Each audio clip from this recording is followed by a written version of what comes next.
नमस्कार दोस्तों, मैं नयन पाटीदार और आप सभी का स्वागत है आपके अपने channel MOM medicine of maths पर।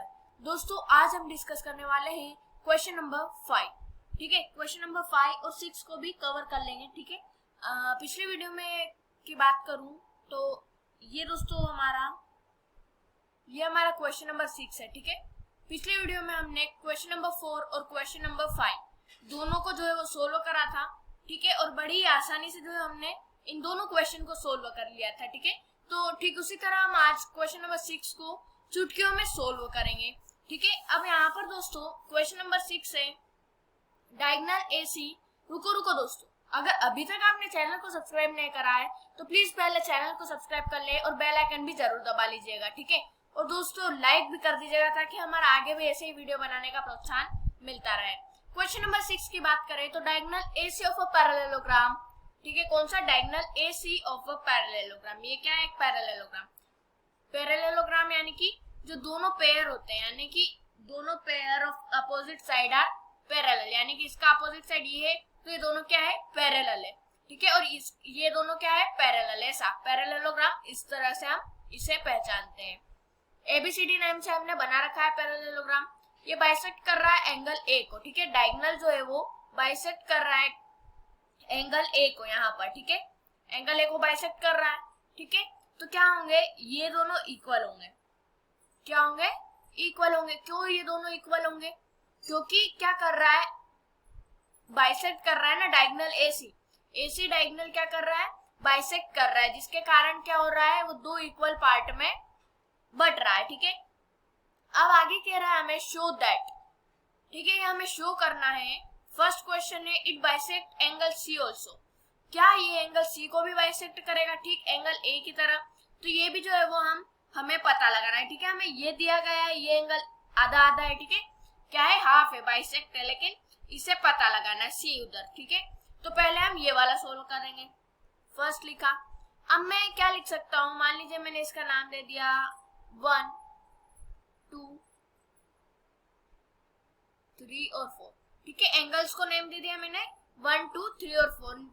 कोई झंझट नहीं रहेगी। ठीक है, फिर DAC और ऐसे ढूंढने की जो है वो आवश्यकता नहीं रहेगी। अब मैंने यहाँ पर नेम दे दिए हैं। ठीक है, अब मैं कह सकता हूँ कि जो एंगल 1 है वो क्या है? एंगल 2 से इक्वल में। क्या है? एंगल 2 से इक्वल में। क्यों इक्वल में? क्योंकि AC जो है वो क्या कर रहा है? बाइसेक्ट कर रहा है एंगल A को। क्या कह रहा हूं मैं? कि ये जो दोनों एंगल है 1 और 2, ठीक है, एंगल 1 और 2 ये दोनों आपस में क्या है? इक्वल है, बराबर की जो है वो अहमियत रखते हैं। क्या करते हैं? बराबर की अहमियत जो है वो रखते हैं। ठीक है, क्यों रखते हैं? रीजन भी पूछता है। ठीक है, तो AC जो है वो बाइसेक्ट कर रहा है एंगल A को, और जहाँ बाइसेक्ट आता है वहां पर इक्वल पार्ट में बटना जो है वो क्या होता है? अनिवार्य जो होता है, और वो इक्वल पार्ट में बट कर ही रहता है। ठीक है, तो जहां पर बाइसेक्ट नाम की चीज आए वहां पर आप समझ जाइएगा कि दो इक्वल पार्ट में कोई सी भी चीज रहेगी। ठीक है, क्योंकि दोस्तों देखिए इस तरह से वो एक एंगल टाइप बन रहा है। ठीक है, यहाँ से बीच में से एक लाइन जा रही है इस तरह से, डायगोनल जिसको कह रहे हैं हम। ठीक है, तो क्या कर रहा है? ये पूरे एंगल को दो इक्वल भागों में काट रहा है। ठीक है, अगर 90 डिग्री का हुआ तो एक ये क्या होगा? 45 जो है वो डिग्री का होगा, और दूसरा भी 45 डिग्री का होगा। 90 का क्या हो जाएगा? हाफ हो जाएगा। अब ये तो मैंने कह दिया। ठीक है, अब इससे मैं क्या दर्शाना चाहता हूँ? देखिए 1 और 2, अगर आप यहाँ पर ध्यान से देखते हो तो यहाँ पर Z क्रिएट हो रहा है। यहाँ पर क्या हो रहा है? Z क्रिएट हो रहा है, और जहाँ Z होता है वहां क्या होता है? जी हाँ दोस्तों, अल्टरनेट इंटीरियर एंगल होता है। ठीक है, आप देख सकते हैं यहाँ पर दो पैरेलल लाइन है, DC और AB। मैंने वीडियो के स्टार्टिंग में ही बताया था कि पैरेललोग्राम के both pair of opposite side क्या होते हैं? हमारे पैरेलल होते हैं। ठीक है, तो यहाँ पर DC और AB को मैं पैरेलल कह सकता हूँ, और बीच में एक ट्रांसवर्सल लाइन जा रही है। ठीक है, AC जो है ये एक ट्रांसवर्सल लाइन है, तो ये वाला जो एंगल 2 है ये एंगल 4 से क्या होगा? इक्वल होगा, क्योंकि Z क्रिएट हो रहा है, और अल्टरनेट इंटीरियर एंगल के कारण एंगल 2 क्या होगा? एंगल 4 के बराबर में होगा। देखिए ध्यान से सुनेगा बात को। अल्टरनेट इंटीरियर एंगल के कारण जो हमारा एंगल 2 है, यहाँ पर जो एंगल 2 दिख रहा है CAB, वो किसके इक्वल होगा? एंगल 4 के, ये वाले एंगल के। ठीक है, तो मैं यहाँ पर लिख देता हूँ कि जो हमारा एंगल 2 है वो क्या है, इक्वल है एंगल 4 से, because of alternate interior angle.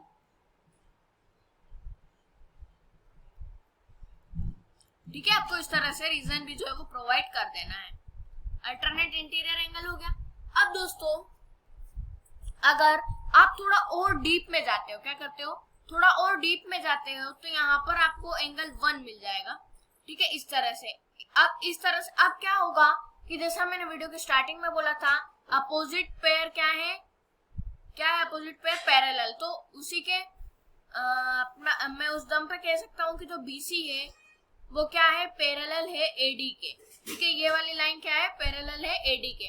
अब पैरेलल है और बीच में ट्रांसवर्सल लाइन जो है वो गुजर रही है, जा रही है, तो एंगल 3 जो होगा वो एंगल 1 के क्या होगा, इक्वल में होगा। क्या होगा, एंगल 3 जो होगा वो एंगल 1 के इक्वल में होगा। बात की जाए क्यों होगा, क्योंकि ये भी अल्टरनेट इंटीरियर एंगल के कारण।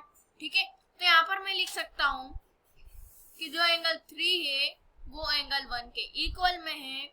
बात की जाए क्यों है, तो same reason, alternate interior angle. ठीक है, जो ऊपर लिखा है वही आपको एग्जाम में इस तरह से डैश नहीं करना है, आपको लिखना है अल्टरनेट इंटीरियर एंगल। ठीक है, तो यहाँ पर एंगल 3 और 1 भी क्या हो जाएंगे, इक्वल हो जाएंगे। अब दोस्तों अगर आप इन तीनों में से अगर कंक्लूजन निकालते हो, कंक्लूड कुछ करते हो, तो आपको पता चलेगा कि देखिए एंगल 1 जो है वो इक्वल है एंगल 2 के, ये मैंने लिख दिया। ठीक है, अब एंगल 2 ही किसके इक्वल है, एंगल 4 के। क्या है, एंगल 2 ही किसके इक्वल है, एंगल 4 के। ठीक है, तो यहाँ पर जो है वो अगर मैं लाइन बाय चलता हूँ तो क्या है, एंगल 1 के बराबर है 3। ठीक है, एंगल 1 के बराबर है 3, तो एंगल 1 के बराबर 2 भी है, तो मैं इसके ही बराबर में 3 भी लिख सकता हूँ। और यहाँ पर 2 के बराबर में 4 है। ठीक है, तो 2 के बराबर में मैं एंगल 4 भी लिख सकता हूँ। तो इससे मैंने कंक्लूड करा कि जो एंगल 1 है वो क्या है, एंगल 2 के बराबर में है, और ये 3 और 4 ये सब क्या है, आपस में इक्वल है, यानी कि एंगल 4, एंगल 3, एंगल 1, एंगल 2 क्या है, इक्वल में। तो अब दोस्तों मैंने चारों क्या कर दिए, इक्वल बता दिए। तो अब हमारे ये भी इक्वल हो गए, ये भी इक्वल हो गए। अब ये इक्वल हो गए, यानी कि अब हम कह सकते हैं कि जो AC लाइन है हमारी डायगोनल, वो बाइसेक्ट कर रही है एंगल C को भी, क्योंकि दो इक्वल पार्ट में क्या कर रही है, वो भेज रही है। ठीक है, एंगल 3 और एंगल 4 इक्वल में, तो आधे आधे इक्वल हो सकते हैं। तो मैं यहाँ पर लिख सकता हूँ देयरफॉर जो हमारी AC लाइन है डायगोनल, ठीक है, वो बाइसेक्ट कर रही है एंगल C को भी। तो आपको लिख देना है AC bisect angle C also. तो हमारा फर्स्ट वाला आंसर जो है वो कंप्लीट हुआ। ठीक है, अब हमें बताना है कि जो ABCD है वो क्या है, रोम्बस जो है वो है। ठीक है, क्या बताना है आपको कि जो ABCD है वो रोम्बस है। अब मुझे फटाफट कमेंट करके बताओ कि रोम्बस क्या स्पेशलिटी है रोम्बस में। ठीक है, क्या रोम्बस होता क्या है, ठीक है, और उसकी जो है वो मेजरमेंट क्या होती है। ठीक है, फटाफट कमेंट करके बताएं। तो दोस्तों जिसने ये कमेंट करी है कि जो है वो हमारी ऑल साइड इक्वल होती है, क्या होती है, ऑल साइड इक्वल। अगर सभी साइड इक्वल होती है और वो अगर पैरेललोग्राम होता है तो वो क्या कहलाता है, हमारा रोम्बस जो है वो कहलाता है। ठीक है, जिसने भी ये कमेंट करी है कांग्रेचुलेशंस। ठीक है, राइट आंसर है आपका। और जिसने नहीं करी है ये वाली कमेंट, तो दोस्तों थोड़ा सा प्रैक्टिस कीजिए और मेरी एक और बार इंट्रोडक्शन वाली वीडियो देखिए। ठीक है, अब दोस्तों ये हमारा फर्स्ट तो जो है वो कंप्लीट हो गया। ठीक है, इट बाइसेक्ट सी ऑल्सो, ये हमारा कंप्लीट हो गया। और रोम्बस हम किसे कहते हैं, एक ऐसा पैरेललोग्राम, ठीक है, पैरेललोग्राम यानी कि जो हमारी आमने सामने वाली जो होती है ना साइड, अपोजिट, ये और ये क्या होती है, पैरेलल, और ये दोनों क्या होगी, पैरेलल होगी। ठीक है, इस तरह का पैरेललोग्राम, और उसमें अगर सभी एक ही मेजरमेंट की लाइन हो, ठीक है, इक्वल लाइन हो, सभी ऑल साइड आर इक्वल हो अगर, ठीक है, तो क्या होगी, एक रोम्बस जो है वो कहलाएगी। और अगर रोम्बस में हम कुछ थोड़ा सा ऐड कर दें, ठीक है, 90 डिग्री ऐड कर दें अगर हम, तो वो स्क्वायर कहलाएगा। इस तरह से टाइप्स ऑफ क्वाड्रिलेटरल चलते रहते हैं। ठीक है, 6 टाइप है, लेकिन उनमें क्या होता है, पैरेललोग्राम है। ठीक है, तो पैरेललोग्राम में अगर आप सभी साइड इक्वल कर देते हो तो रोम्बस कहलाएगा। पैरेललोग्राम, रोम्बस, और अगर 90 डिग्री कर देते हो तो स्क्वायर बन जाएगा। इस तरह से टाइप्स ऑफ क्वाड्रिलेटरल चलते रहते हैं। ठीक है, तो अब हम हमारे मेन टॉपिक पर आएंगे, ABCD इज ए रोम्बस। अभी दोस्तों हमने कंक्लूजन निकाला था कि जो एंगल 1 है वो एंगल 2, एंगल 3 और एंगल 4 के क्या है, बराबर है। ठीक है, तो हमने क्या कंक्लूजन निकाला था कि जो एंगल 1 है वो 2, 3, 4 सभी से क्या है, इक्वल में, ये चारों क्या है, आपस में इक्वल में है। अगर अब दोस्तों यहाँ पर मैंने आपको इंट्रोडक्शन वाले पार्ट में समझाया था, उसको एक बार रिवीजन कर लेते हैं ताकि जो आगे आपको अच्छे से समझ में आ जाए। ठीक है, तो यहाँ पर दोस्तों देखिए मैंने आपको क्या समझाया था। मान लीजिए यहाँ पर हमारे पास एक फिगर है, ठीक है, इस तरह से एक स्क्वायर है, एक मिनट, ठीक है,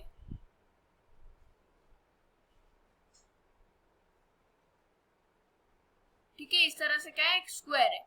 तो दोस्तों यहाँ पर मान लीजिए ये दोनों एंगल क्या है, इक्वल है, ये दोनों एंगल क्या है, इक्वल है। तो दोस्तों मैंने आपको ये पढ़ाया था कि अब यहाँ पर ए बी सी डी, ठीक है, अब एंगल 1 और एंगल 2 क्या है, आपस में इक्वल है। फटाफट हम समझ लेते हैं इसका, ठीक है, कॉन्सेप्ट। तो क्या होगा, जो हमारे दोनों इक्वल एंगल है, इक्वल होना चाहिए, ठीक है, जो दोनों इक्वल एंगल है उनके अपोजिट वाली साइड क्या होगी, 2 एंगल के अपोजिट कौन सी साइड है, एडी है, ठीक है, एडी, ठीक है, वो इक्वल होगी 1 एंगल के अपोजिट साइड बीसी के।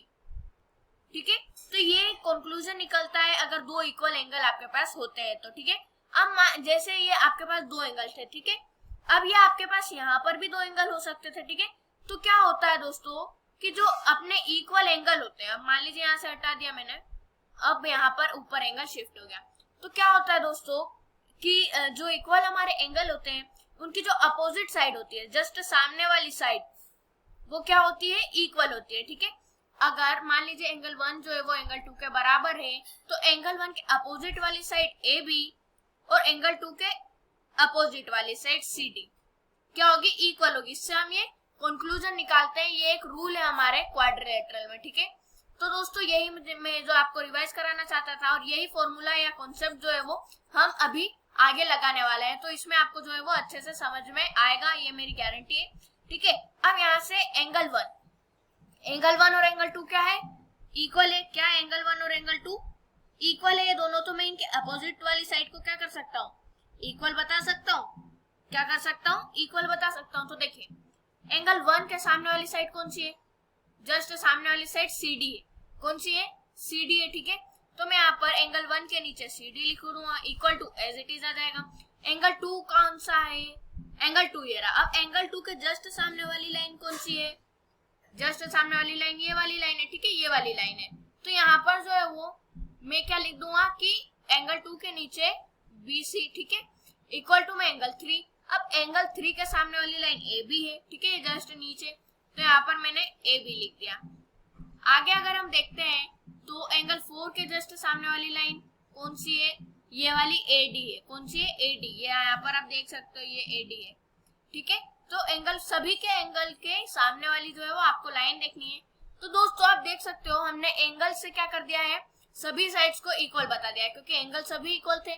ठीक है, आपस में, तो साइड्स भी क्या हो गए, हमने इक्वल बता दिया। अब कैसे बताए, रीजन क्या है, तो आ जाएगा इसका साइड्स, इसका आप रीजन लिख दीजिएगा, opposite to equal angles in triangle are equal. ठीक है, ये जो है वो इसका रीजन हो जाएगा। ठीक है, तो आपको जो है वो ये आपको रीजन लिख देना है, sides opposite to equal angle in a triangle are equal. ठीक है, क्या जो अपोजिट साइड है, ठीक है, एंगल इक्वल एंगल की, वो क्या होंगे, ट्राइंगल में इक्वल होंगे। ठीक है, ट्राइंगल में जो है वो इक्वल होंगे। तो यहाँ पर जो है वो हमारा कौन सा ट्राइंगल था, ये वाला हमने ट्राइंगल लिया था। ठीक है, अब दोस्तों यहाँ पर जो मैंने आपको स्क्वायर से एग्जांपल बताया, तो मुझे बताना कमेंट करके कि जो स्क्वायर है, ठीक है, क्या ये स्क्वायर में लागू होता है, क्या ये स्क्वायर में लागू होता है। तो दोस्तों जिसने आंसर नो दिया है तो वो एक्यूरेट है। ठीक है, क्योंकि दोस्तों ये क्या है, साइड अपोजिट टू इक्वल है, ये क्या है, एक ट्राइंगल में ही जो है वो यूज होता है, कहीं में एक ट्राइंगल में ही यूज होता है। ठीक है, वो स्क्वायर में मैंने आपको सिर्फ जो है एग्जांपल बताया था। ठीक है, तो ये मैंने कर लिया। तो इससे क्या कंक्लूजन निकल रहा है, देखिए इसको मैं रीअरेंज कर लेता हूँ।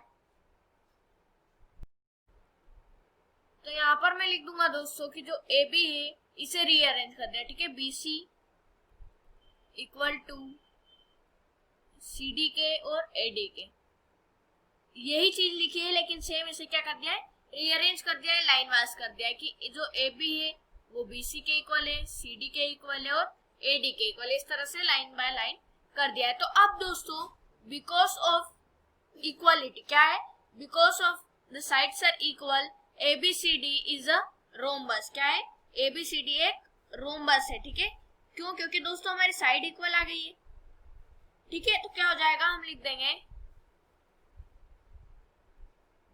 Then ABCD is a rhombus, ठीक है, आपको ये जो है वो लिख देना है, हमने लिख दिया then ABCD is a rhombus, ठीक है, डन। ये भी आंसर जो है वो हमारा कंप्लीट हुआ। चलिए चलते हैं क्वेश्चन नंबर 7 की ओर। Question number 7, ABCD is a rhombus, क्या है, ABCD एक रोम्बस है। तो क्वेश्चन में आपको ये प्रोवाइड नहीं किया गया है, ठीक है, तो यहाँ पर हमें बनाना होगा। तो एक रोम्बस हम बना लेते हैं, सभी साइड इक्वल, ठीक है, देखिए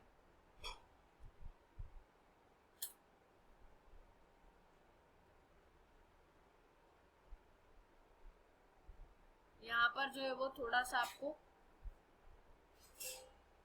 तो इस तरह से जो आपको एक रोम्बस क्रिएट करना है, ठीक है, नेम दे देना है ABCD, ठीक है, हमें एक डायगोनल का कह रहा है बाइसेक्ट करना है एंगल ए और एंगल सी को, इन दोनों को क्या करना है, बाइसेक्ट करना है एक डायगोनल से। तो यहाँ पर जो है हम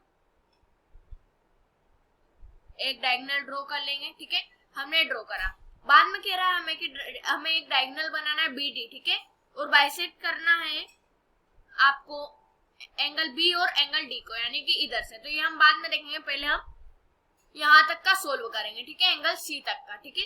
अब देखिए यहाँ पर जो है वो एंगल को नेम दे दूंगा मैं, इसे 1, इसे 2, इसे 3 और इसे 4। अगर हम रोम्बस की बात करें तो उसकी सभी साइड क्या होती है, आपस में इक्वल होती है, क्या होती है, आपस में इक्वल। तो देखिए इसका सॉल्यूशन करते हैं, पहले मैं आपको ट्राइंगल बता देता हूँ, इन ट्राइंगल ABC वाला, ठीक है, ABC वाले ट्राइंगल हम ले लेते हैं।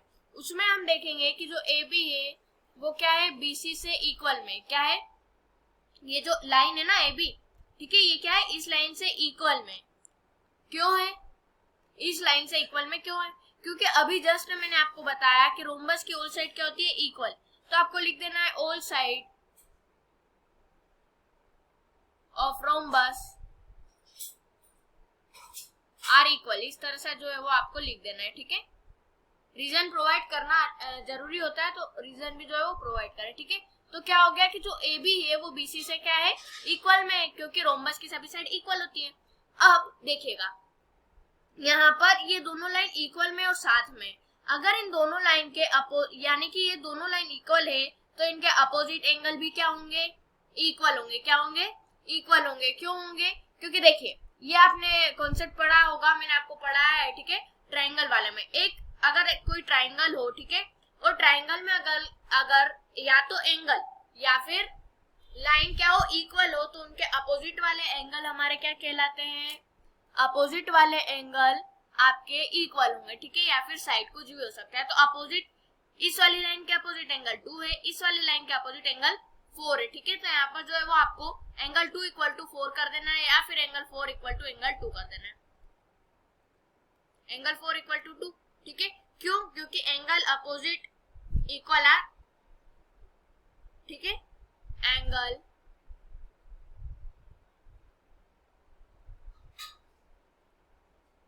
Opposite to side are equal, इस तरह से जो है आपको रीजन प्रोवाइड करा देना है, यानी कि जो अपोजिट एंगल है, ठीक है, किसी साइड के, इक्वल साइड के, वो क्या होंगे, इक्वल होंगे, ठीक है।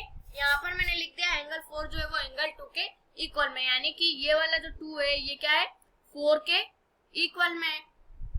अब दोस्तों यहाँ पर जो है वो ठीक इसी तरह मैं देखूंगा कि जो ये एंगल हमारा 2 है ये क्या होगा, एंगल 3 से इक्वल में होगा। क्यों होगा इक्वल में, ठीक है, रीजन बता चुका हूं मैं। ये जो है Z, ठीक है, Z क्रिएट हो रहा है, Z क्रिएट होने के कारण क्या हो रहा है, एंगल 3 और एंगल 2 इक्वल हो रहे हैं। क्यों, क्योंकि देखिए CD AB की क्या है, पैरेलल है, ठीक है, क्या है, पैरेलल है, ठीक है, पैरेलल है आमने सामने वाली। तो दोस्तों पैरेलल है और बीच में AC एक क्या है, ट्रांसवर्सल लाइन है। क्या है AC एक दोस्तों ट्रांसवर्सल लाइन है और वहां पर जो है वो इंटीरियर एंगल क्रिएट हो रहे हैं, एंगल 2 और एंगल 3, ठीक है। तो आपस में इक्वल हो जाएंगे, तो मैं लिख सकता हूँ एंगल 2 जो है एंगल 3 के क्या होगा, वो इक्वल होगा। बात की जाए क्यों होगा, ठीक है, इक्वल क्यों होगा, तो आपको यहाँ लिख देना है अल्टरनेट इंटीरियर एंगल, ठीक है, इसलिए कारण तो हुआ है, ये हमने यहाँ पर कारण जो है वो लिख दिया। अब दोस्तों यहाँ पर अगर हम कुल मिला के कंक्लूजन निकाले तो एंगल 4 जो है वो एंगल 2 इक्वल टू एंगल 3, इस तरह से मैं लिख सकता हूँ, क्योंकि यहाँ पर 2 बार एंगल 2 आ रहा है। क्या हो रहा है, 2 बार एंगल 2 आ रहा है, तो आप 2 की बजाय कॉमन लेके 1 लिख सकते हो, ठीक है।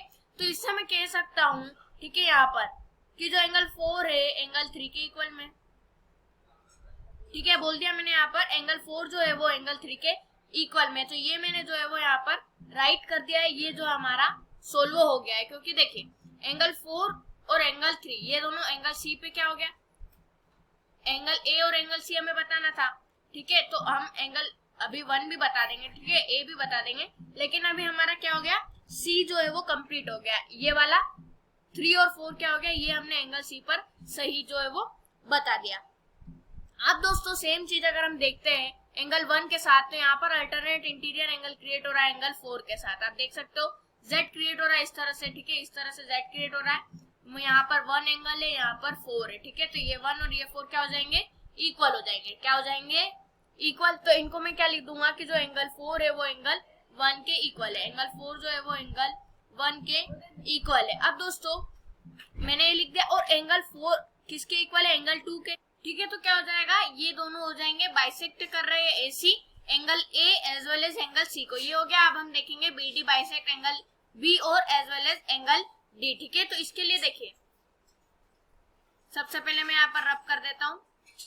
अब दूसरा हम एक ऐसा ट्राइंगल लेंगे जिसमें BD लाइन आ रही है, ठीक है। हम यहाँ पर BD लाइन का बोला था बाइसेक्ट का, ठीक है। अब एंगल B और एंगल D हमें जो है वो बताना है, तो मैंने क्या ले ली, BD लाइन वाली ट्राइंगल ले ली। यहाँ पर मैं ले लेता हूँ इन ट्राइंगल ABD, ठीक है। इसमें क्या आ रहा है, BD लाइन आ रही है, तो इससे मैं प्रूव कर सकता हूँ कि जो एंगल B है वो एंगल D में क्या है, बाइसेक्ट हो रहा है, ठीक है, BD। तो देखिए इसमें मैं कह सकता हूँ कि जो AB लाइन है वो क्या है, BD लाइन से क्या है, इक्वल में। क्यों है इक्वल में, क्योंकि रोम्बस की साइड क्या होती है, इक्वल होती है। ये जो AB लाइन है ना, ये क्या है, BD लाइन से इक्वल है, ठीक है।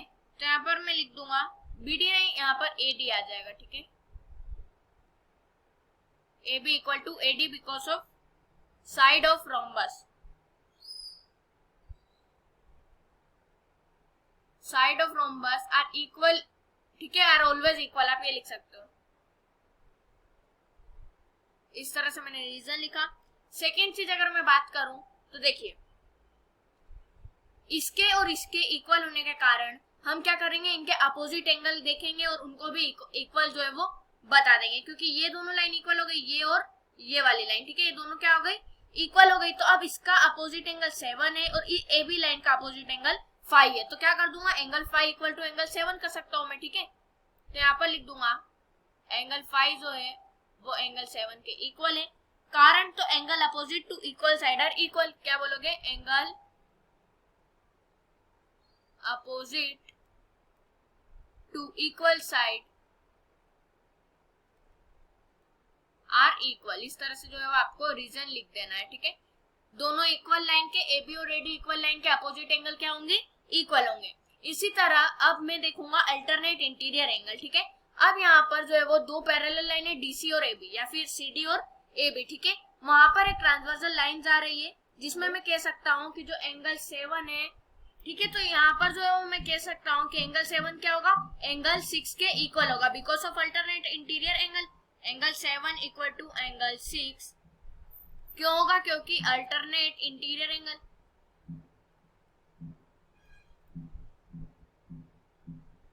इसका शॉर्ट फॉर्म भी है, ठीक है, AIA, ठीक है, अल्टरनेट इंटीरियर एंगल। ये हो गया।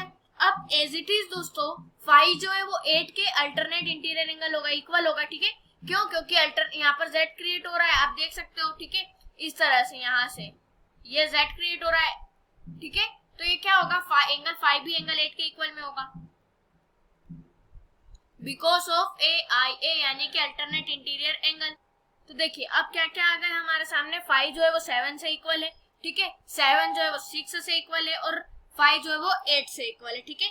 तो यहाँ पर मैं कह सकता हूँ कि जो एंगल फाई है वो क्या है, एंगल 6 से इक्वल में है, ठीक है। ये कह सकता हूँ मैं, क्यों कह सकता हूँ, क्योंकि देखिए एंगल फाई क्या है, एंगल 7 से इक्वल में, ठीक है।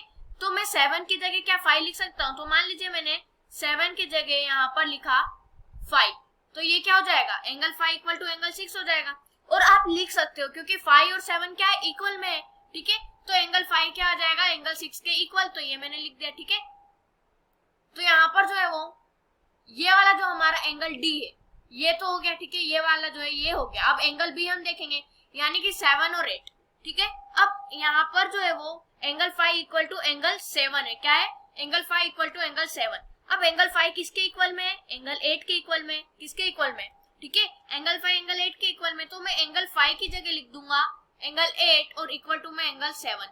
तो ये क्या हो गया, ठीक है, इक्वल टू में यहाँ पर एंगल ये डी है और ये क्या है, एंगल बी है, ठीक है। तो ये दोनों क्या हो गए हमारे, सोल्व हो गए, ठीक है। 7 8 भी जो है वो इक्वल है दोनों, ठीक है। तो यहाँ पर हमें यही बाइसेक्ट करने का बोला था, तो हमने जो है वो सोल्व कर दिया। तो हम यहाँ पर कह सकते हैं therefore BD bisect angle B as angle D as well as angle B, ठीक है, हम ये कह सकते हैं। क्योंकि दोस्तों हमने यहाँ पर जो है 5 और 6 को भी इक्वल बता दिया है, 7 और 8 को ही इक्वल बता दिया है। एक तौर पे ये क्या है, चारों एंगल जो है वो क्या है, इक्वल है। और ऐसे अगर देखिए तो एंगल बी और एंगल डी क्या है, दोनों इक्वल है, ठीक है। क्यों दोस्तों, क्योंकि यहाँ पर जो है वो कहीं ना कहीं से अल्टरनेट इंटीरियर एंगल आ रहा है तो वो इक्वल हो जाता है, ठीक है। 5 जो है वो 8 के इक्वल है, 6 जो है वो 7 के इक्वल है, ठीक है। क्यों है, क्योंकि अल्टरनेट इंटीरियर एंगल के कारण। तो दोस्तों यहाँ पर जो है वो मैंने आपको ये क्वेश्चन भी सोल्व करके बता दिया है, हमने कुछ नहीं करा, ठीक है। एक ट्राइंगल लिया जिसमें AC और BD लाइन आ रही है, ठीक है। पहले AC लाइन वाली देखी, ठीक है, डायगोनल AC, उसके बाद हमने BD लाइन वाले ट्राइंगल देखा, उसमें इक्वल निकाला, उसके बाद जो है वो एंगल्स को इक्वल बताते गए, लास्ट में कंक्लूजन निकल गया, ठीक है, कि जो है एंगल 5 एंगल 6 के बराबर है और एंगल 8 एंगल 7 के बराबर है, जिससे हम ये बता सकते हैं कि जो है हमारा BD बाइसेक्ट कर रहा है एंगल B और एंगल D को एज वेल एज, ठीक है, दोनों को। तो दोस्तों यहाँ पर हम इस वीडियो में क्वेश्चन 6 और क्वेश्चन 7 ही करने वाले हैं। तो आशा करता हूँ आपको वीडियो पसंद आई होगी। अगर वीडियो पसंद आई हो तो लाइक करें, कमेंट करें, शेयर करें, चैनल को सब्सक्राइब करना ना भूलें। मिलते हैं अगली वीडियो में, तब तक के लिए जय हिंद, जय भारत।